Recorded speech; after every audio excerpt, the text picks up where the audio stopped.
Welcome back, everybody.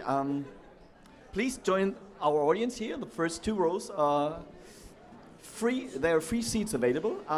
Welcome to our, I think, the second last panel. It's about hotel tech stack. And I would like to introduce, or you can introduce yourself. I think that's the best idea I have tonight. So maybe introduce yourself. Thanks. I'll make it quick. My name is Verena. I'm the director of Hotel Oderberger in Prenzlauer Berg. We are a boutique hotel and event location. And I'm here to kind of represent the small individually run hotels to show you can become a tech nerd even if you have no clue in the beginning. Celine. Hello, my name is Celine. I work for Guestline. We are a cloud-based hospitality platform doing property management, distribution and payments and guest journeys in general. We are the most feature-rich cloud-based platform in the market. We are not so young. We are 30 years old already, since 2008 on the cloud, and I do the business development for the DACH market.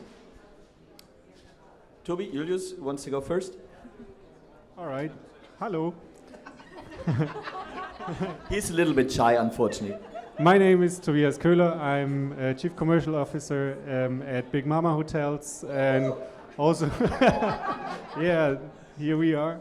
The fan base is there. Yeah, also doing the IT part of it, looking into systems that we're using. Did this at the former in the former role I followed at Ruby for 8 years, and yeah, let's see where this goes today.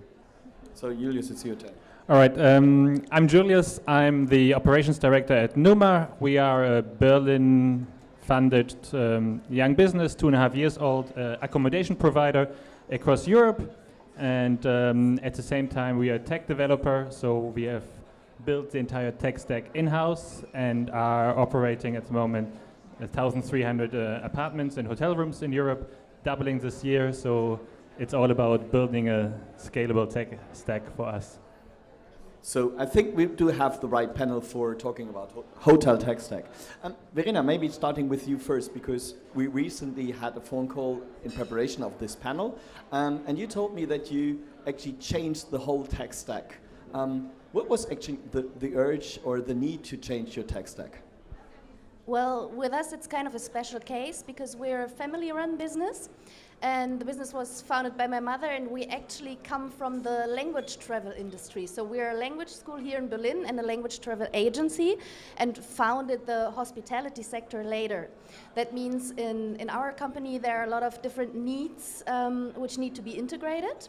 And when we started the Oderberger, we had a server-based system which was built for a language school which also had accommodation, and we very fast found out that that is not suitable for our case and decided to change.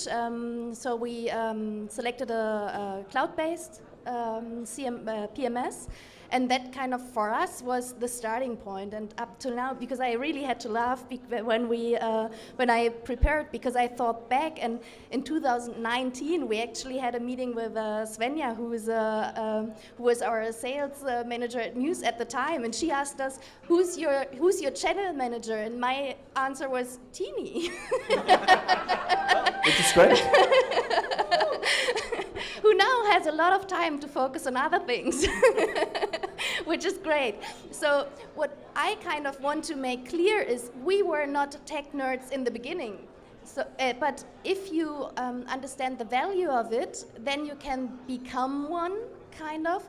And for us, it totally had a return on an invest, because until today, we kind of digitalized everything in the front office and back office, and now have the total customer journey digitalized, which saves a lot of time and effort.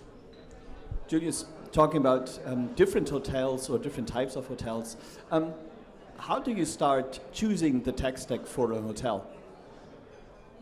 I think most important is to know who is your audience, who are your guests, what's your target market, what's the guest journey you want to deliver, and in which market, and thirdly, how long are you planning ahead? What vision do you have? Where do you want to go? Do you want a solution for one property? like Verena at the Oderberger, or do you want to have a scalable solution which can run up to 200, 300, 400 properties and it's all integrated into one data management? Celine, you as a vendor, you agree with Julius, but do you have to add something, or is he missing something out from you as a vendor point of view? I think we are in an industry where you have a lot of tech vendors. I mean, there are hundreds of providers you can work with. We're not all techies. As Verena said, most of our customers don't come from the tech industry. They've never researched. They are overwhelmed with the choice. And yeah, Julius is right. You have to understand what is right for yourself, understand your processes, what are you trying to solve, what are your goals, because not every vendor is going to be good for you. And then we have something internally which we like to call bullshit bingo. It's, I mean, I'm also in sales, so we all have our sales pitches and we all like to use keywords that will cause a lot of attention, and things like open API and all these words that if you're not techie, you have a little checklist and you say, someone said I should check if you have an open API. or just mention blockchain. Or just mention it and then you say, yes, we do, and they say, okay, check, it's all good.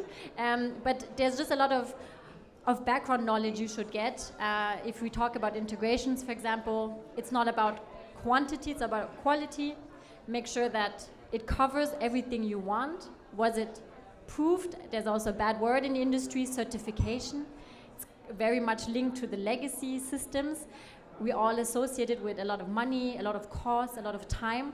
But nowadays, a quality check is a 2-hour meeting for an integration, but it has to be done. A lot of our vendors had to go through it. But then we go through all the processes and we can talk with you about your digital landscape and say, is it necessary? Or are you just ticking off a box on a list of things you think you should have?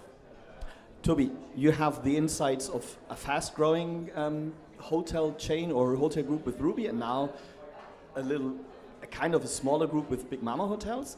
How does this the development of a tech stack differentiate in a big chain, whether this is a smaller chain or a single hotel? Well, as Julie says, it depends on the goals. So when we know with Big Mama hotels we want to grow in the next years, we choose our tech stack, or we prepare our tech stack to be able to scale in a faster way. So also to scale with less effort involved. So if I want to open a new hotel and I need to plan, I don't know, 1 month to just install all those systems, that's not really up to date how it should work. So what we are looking into is it scalable? Is it automated?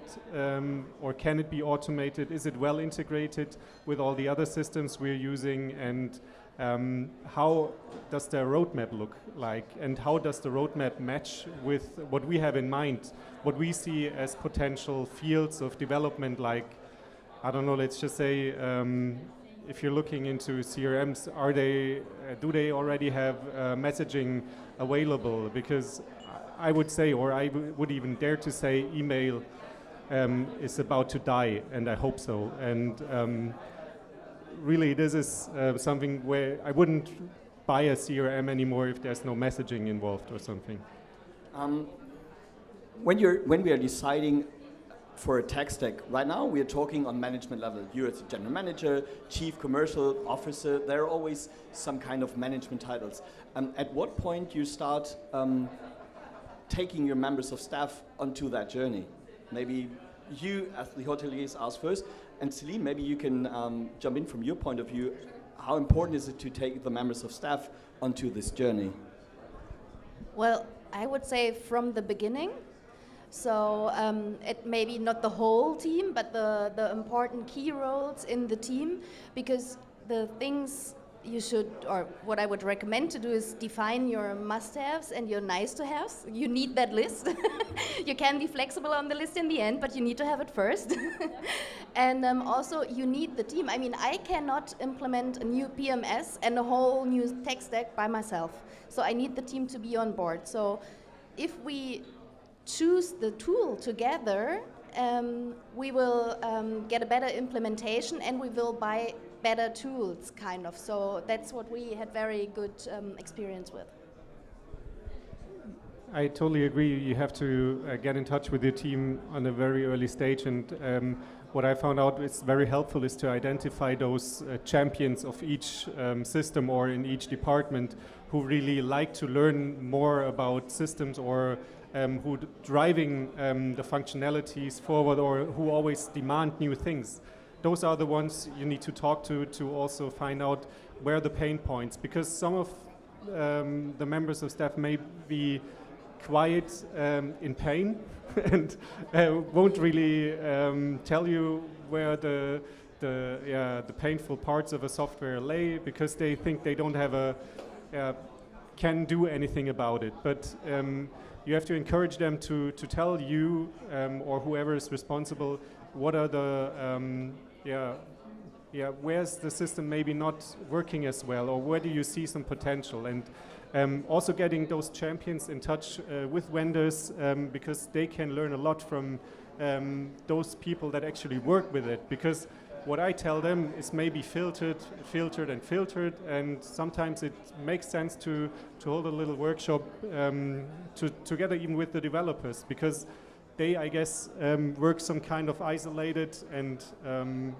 sometimes it just makes sense to bring all of them together. Yeah, I agree with Tobias. I mean, Germany historically has not been very adventurous in trying out new tech all the time and putting in new systems. And a lot of employees that we work with, so we work a lot with hotels that are small, independent, privately, family owned and run. The employees have been using the same system for 10, 15, 20 years. So obviously change management is a very big topic, and you cannot just tell them we're doing this without involving them in the project. And then Verena said there are must-haves. And we've had this before where management did not involve the team, and we come in, and then our favorite sentence or the trainer's favorite sentence is, but before I used to do it like this. And then you already know it's going to be a really long week of trying to convince everyone that the new way is also working and is more efficient. And you want to avoid the situation. It's not nice for us vendors, because we're sitting in a room with people who don't want us and who have just been told you need to take them. And your employees are annoyed, and at the moment we're not in the luxury of saying everyone wants to work for us. So if you want to keep your employee satisfaction high, I do highly recommend you involve them in the process and give them responsibilities. Taking one step back, otherwise, Julius, do you want to add something? Or? Yeah, just one line. I think the tech solutions, they're all great, but they only function if the actual people use them. So all the data management, all that only works if people actually use those. And if we have a housekeeping app, and if the housekeeper logs into the app and writes down all the room numbers and then walks off with that piece of paper, then the best app or best tech solution doesn't help. So that's just an example why it's important to involve them from day one to make clear what is their long-term vision, where we want to go. So taking a step back to the decision process, Celine, if a hotelier approaches you to look for a new PMS, what are the main reasons for them to change their existing PMS? Well, at the moment, I have to admit, the German market is maybe a bit different than other markets, but at the moment, most hoteliers have an external stimulus that kind of pushes them to go out and look at a new system. Especially a PMS, it's always a more complicated topic, because everyone thinks changing my PMS is the most horrific thing I can ever do, and I'm gonna kill my entire hotel if I do it. But we are in 2022, so it's very smooth actually to change a PMS. But mostly it's my server needs an update, or it needs to be replaced, so they have big costs coming up, so they decide it's time to maybe look at something new. Sometimes it's because they need more flexibility. We talked about scaling up, but also scaling down. So we've had hotels that went and had less rooms, changed the type of rooms they had, changed the type of concept they've had. And then obviously you work with technology, so support is a big topic. If you can't reach anyone and no one wants to talk to you, and you have a tech that doesn't work, there's a lot of frustration that comes up. So those are usually the big topics. And then in the last years, unfortunately, automation has become more and more current, because you don't have employees to do all the manual process you used to do. Thanks. Julius, when it comes to select the right vendor, there is a huge variety for all the different processes of tech vendors. You see all of them here backstage. How do you decide on the right vendor for your property? Which criteria you actually use to decide for the right vendor or the right product? I think I'm in a quite luxury position in this case because we had a white canvas, we had no legacy, we had no baggage, we had the capital to invest, we had the IT know-how in-house to hire. So we could really go out there and say what would be the ideal guest journey, what do we want to achieve, do we want to have receptionists? No, we don't want anybody at front office. We want that the guest can do this entire guest journey by themselves, and actually 2 out of 3 guests are having the entire guest journey by themselves and are not in contact with us at all. So that was our original idea, and then we looked at what is in the market, which is great, and we decided to go with Apaleo as a PMS, for example, as a base, but our Apaleo has nothing to do with the first presentation this morning. If you look into it, and our tech team, due to it being open source, has built a complete different product around it, and which works for us, for our case, and we are now at the stage that we are offering this as a white label tech solution to other hotels. That's where we are competitors then, especially for those smaller run family hotels, 40, 50 rooms, who don't have the know-how, who don't have the resources, and who don't want to deal with 10 to 15 different vendors, but say, you know what, there's one vendor, one supplier, I have one point of contact, and that person takes care of everything, and I can still look after my guests. And I think understanding where you want to go and what offer you want to offer is the most important. It's step one. Verena, how did you do the comparison when it came to the decision to find a new PMS? Why do you decide for Muse? It's obvious not only the price. No. Actually, what helped me was a presentation Tobias gave, I think at an HSMI day, within how to change your PMS. And it was really quite helpful because it said, talk to the team, define the needs, do the must-haves, do the nice-to-haves, then get different quotes to get an idea about pricing. Then invite them for the demo. Don't get blindsided by the demo because they're very charming. Everything works just fine. You just need to do the trial version then. And what we really did, what helped us a lot, we took the time to check the references. We told them, give us a reference, and we told them, we called those hotels and asked about their experience, and we also got together with our network. Because that's what I think the most helpful tool kind of when selecting, get the experience from others. And yeah, like that, we worked quite fast and it worked just fine. I think that's a very good point, to increase talking to each other, especially from hotelier to hotelier, because why would we need to do the same mistakes over and over again? When I made a mistake, I can tell you about it, and you can do it better. And I guess this will, in general, help our whole industry in general. Yeah. Which leads to my next question. If you get stuck within this decision process, actually, who would you contact to help you decide for the right product? Is it the vendor itself? Do you talk to the vendors? Do you talk to some external partners? Where do you get your knowledge from when you're not a tech expert? You are the hoteliers. I asked my fellow nerds.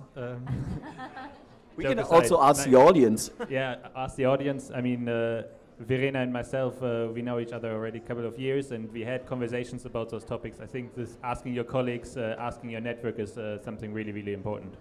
What I could also advise is if you don't want to talk to the vendor, obviously, you can also get external help. That's what we did. Like, for example, I mentioned Svenja before, who was with Muse at the time, who's now a digital consultant. You can get the help of those people because they know different systems, they are experienced, and especially when you're at a point where you get stuck and you do not have the capacity, because every time we get stuck, we have to decide, Tina or myself, do we invest the time or do we give it to someone outside? And that helps a lot. what I think is also of great help is what HSMA in Germany is doing. We created different expert circles. One of them is the technology circle, where where nerds get together basically and discuss topics, and everybody who has questions is always invited. So send message to Anna Heuer, and they forward it to us, and we love to give recommendations. And if somebody knows about the topic, we're happy to help, and if not, we will tell you. And not that we won't help you, but if we don't have any idea about it. Anna's paying the drinks tonight. Yeah, this advertising is brought to you by HSMA. So, at the end, please share the most important topic from your side when you want to look for or change your tech stack. What is the most important factor for you when a hotel would like to change its tech stack? For me, it would be to say, don't be afraid. In German, we have the word Hexenwerk. It's not rocket science. It's not rocket science. Exactly. You do not need to be a tech nerd from the beginning, but you can become one. Even small hotels can do it. And it's really, now is the time. We have so many changes happen. External disruptions, we need to be ready for those. We need to be resilient for those. We can't worry about, oh, am I able to do a digital check-in? We have to get that covered now. Toby. I think, it's hard to say what's the most important thing, because most of the things we mentioned are very important. So have your goals set, know where you want to go, know your customers, know your team as well, and talk to other hoteliers, talk to vendors, and just try it out. Also, trial and error is your best friend, and tell others about it, and then I guess you're on a good path. I think for me, it's probably don't be afraid to ask tricky questions. I think it's easy as a hotelier to get blindsided. I mean, I'm also sales, and our job is to do a show and dance and spread our confetti into the world and hope it sparkles in your eyes. But I think it's important to ask the right questions and not to be afraid to ask the questions. So there are no stupid questions, especially not in tech. I mean, most of us are not from a tech background. I'm not from a tech background, even though I work for a tech company. And I get questions about tech every day, and I have questions about tech every day where I don't know. I didn't know what an open API was when I worked my first day in Guest, and I was in a meeting and people were pulling words out of everywhere, and I was just saying, what the heck did I do? What am I doing here? And so you may have a checklist, but if you don't understand what you're asking, don't be afraid to say, I had this before, I need this interface. And I said, why? Yeah, because they said we need to interface everything. But what does it do? I don't know, I just need to have it. No, doesn't work like that. So don't be afraid to just ask questions. That's our job, is also to give knowledge. And for me, that's the most important. And I would add, don't get stuck in changing the tech tool and then not anything else. Be willing to also change your operation around it, because all the benefits from all those tech solutions only work if you build your operation around it, and or adapt your operation at least to it. And if you're too stuck in, we have always done it this way, this is our process, then the best tech innovation doesn't help, and it's just a waste of money and resources. Perfect, thanks. So I'll pick up the line from Celine. Everybody in the audience is now able to ask whatever you want to those tech nerds. So feel free to ask every question you want to know from them, if you want to ask. So no questions about tech stack? Okay, it's getting late, I know. Anna is... Wait a second. Maybe they have to think about it. Anna was waving for more champagne. Yes. Jägermeister. How do you feel about a revenue calculator that a vendor might put in front of you? Like, this is how much you're going to make with this tool. Anybody use that on you? And did you believe them? I believe certain people use that on us. Well, I would say so. So you have to decide for. I mean, you can't really double check on what that's calculating. At the end of the day, you are responsible yourself for the buy you make, and you have to make the decision. And if you think it makes sense, it makes sense. And also, they are tools, and they have open APIs and everything. You can change them if they don't work. It's not with server-based PMSs. It's not a decision for the next 20 years of your business cycle, kind of. Did you use it to justify to the owner, like, look, this is what we're The owner is my mom. It's like, sorry, Mom, I screwed up. I will change it. Yeah, I was going to say from a tech perspective, obviously, I mean, internally we have this ROI calculator, and I think it depends who you're talking to. I'm probably going to get fired after this, but I never use it. I don't like it because I think it's very hard because every hotel is very special and every hotel is very different. And so what may have worked for one may not work for you. So if I tell you our booking engine is going to give you a 16% conversion and your conversion now is 2%, and then I sell you the booking engine, but you don't use the right photos, you don't use the right text, you don't use the right fonts, you don't have any SEO, you're not doing anything the way you should do, then you come back to me and you say, you said I was going to get 16% conversion, and then I can tell you. But in the really small lettering on the bottom, it said, this is just for reference, these numbers are not contractually committed. It gets tricky. So I think you can do calculations just to give an idea based on your existing customer data. You shouldn't rely on it if you're not going to use the tech properly, because the tech is only as good as the user behind it. Perfect. I think that's the best closing line. Otherwise, you want to add something, Toby? You're welcome. One last word? No, I just wanted to add that an ROI calculator can help if you need to convince somebody who's rather number-driven. So if you have a CFO that you need to convince that you pay each month this and you receive that, then this definitely helps. But again, depending on what hotel you're talking to, yeah, it's different. Perfect. We're just in time. Perfect. Thank you very much, Verena, Celine, Toby, Julius. Thank you very much for your time. Thank you very much to the audience, and have a great evening. Thank you. Thank you.